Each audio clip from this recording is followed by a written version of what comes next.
going on, everybody, and welcome back to the channel. So today we're going to do our next Jeep video, and I haven't done a Jeep video in a bit, and this one's a little tough for me. You know, I've owned this truck for a little over 2 years. You can see I got my inspection sticker in September, so I've had it just a little over 2 years now, and I owned my previous 2020 for 2.5 years, right? So I bought the first one in May of 2020.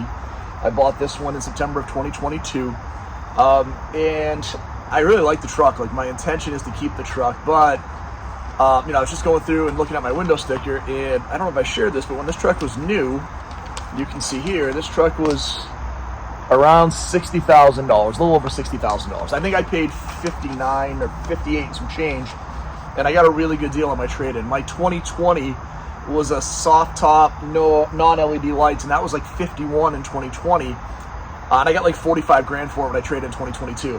The market has crashed severely, right? So I think we all know that. Like, this truck's trade-in value right now, 2 years old, just under 19,000 miles, is like 37 or 38 grand. So again, significant loss of what the truck was worth. You know, so that's not the deciding factor for me. I don't trade in cars because of trade-in value. But with Stellantis really having a lot of struggles right now, so Stellantis is the parent company that owns Jeep and Ram and all that stuff. They're having some real struggles. They're actually talking about shutting down the Jeep line.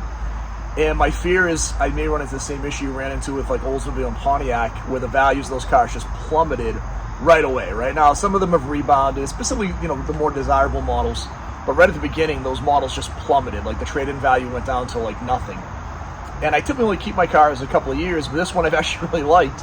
And I was thinking about keeping it for a longer period of time. But now I'm not sure of what to do. If you haven't read the struggles, there's a lot of Wranglers, there's a lot of Gladiators sitting on the lot. The prices are absolutely outrageous. I was at a car show last week, and they had a brand new Mojave, and it was a special edition, but it had like cloth seats, had the really nice new screen, but it was like $68,000. And it was one of the first off-the-line 2024 Mojaves. The only reason I knew that, it still had the Fox shocks. Fox and Dodge kind of had a falling out, and they're not doing the Fox shocks factory, from what I read. Now, some of the Jeep guys might get out here and correct me, but from what I saw, it looks like that is what the case is, that you're not going to be the Fox shocks in the Rubicon or the Mojave going forward. They're going to be using a different manufacturer. So this one had the Fox shocks, cloth interior, really nice, but it's like 68 grand. And that kind of got me into this mindset, like, do I trade this truck now when I could probably get 35 to 38? I probably owe 31 on it, and pick up some equity in the car. You know, I'm going to lose some of the equity I had. You know, I'm actually kicking myself a little bit for two reasons on the 2022. One was I actually don't use the hard top as a convertible nearly as much as I did the soft top. The soft top, I put the top down every single time I drove it if I was going more than 5 minutes. This, I maybe took the top off maybe 3 times all season, only because it's just a pain in the butt. Like, even with the Wrangler I talked about in one of my videos, you can take the top off, throw it in the bags, and put it in the back of the SUV. This, you're putting it in the back seat, so you're basically making your back seat useless.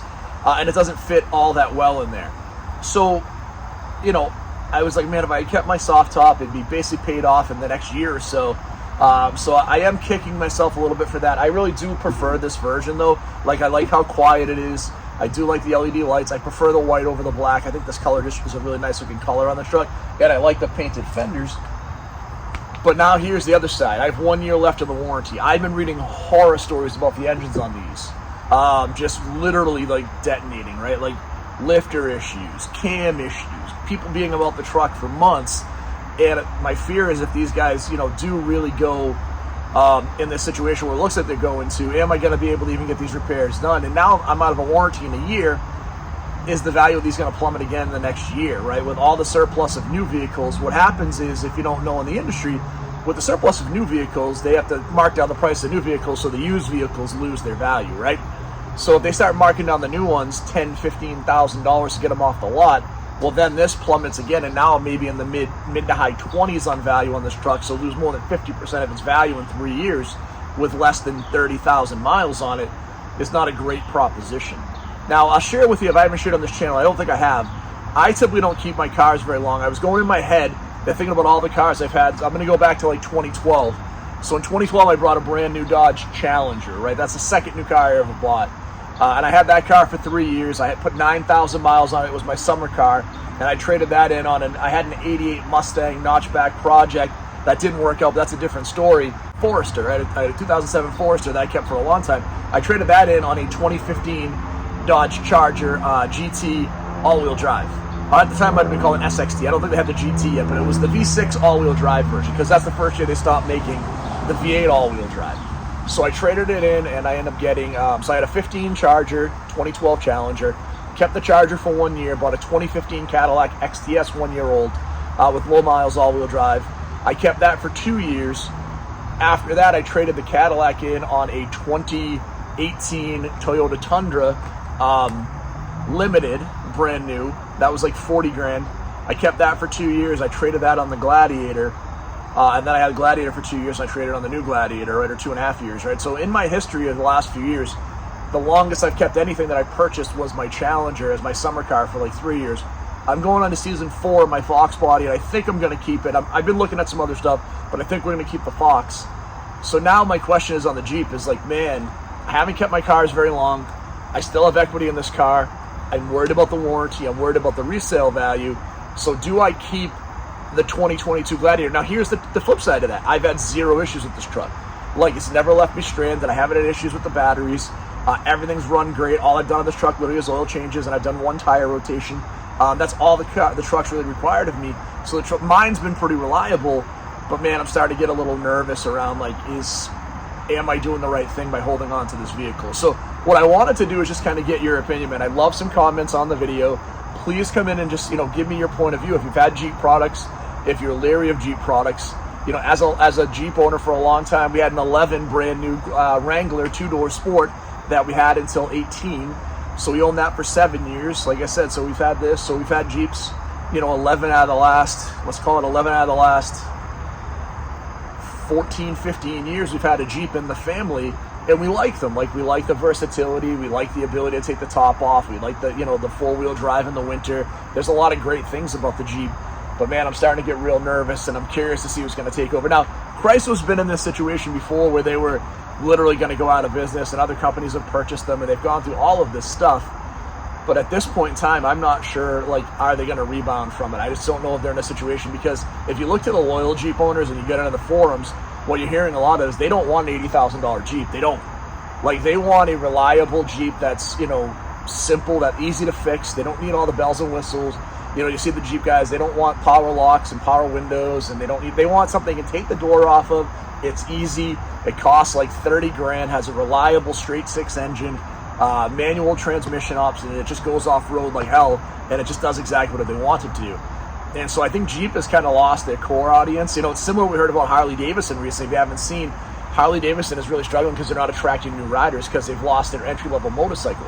So the price to get in from an entry-level just isn't there anymore. So, like, these guys are just unsure of what to do. So these customers don't know what they want to buy and what they want to keep. And I think Jeep's running into that same boat. The loyal Jeep customers are just, they're tired. And look, Ford is giving you a great option with the Bronco. My wife has a 2016 Cadillac XTS, so it's 8 years old. It's got like 60,000 miles on it. Starting to have a few issues with it. I'm almost on the fence, and we talked about it. Like, I might just trade in both cars and go buy us each Bronco Sports. Like, neither one has a roof that comes off, but I don't need the full-size Bronco. The Bronco Sport gets pretty good gas mileage.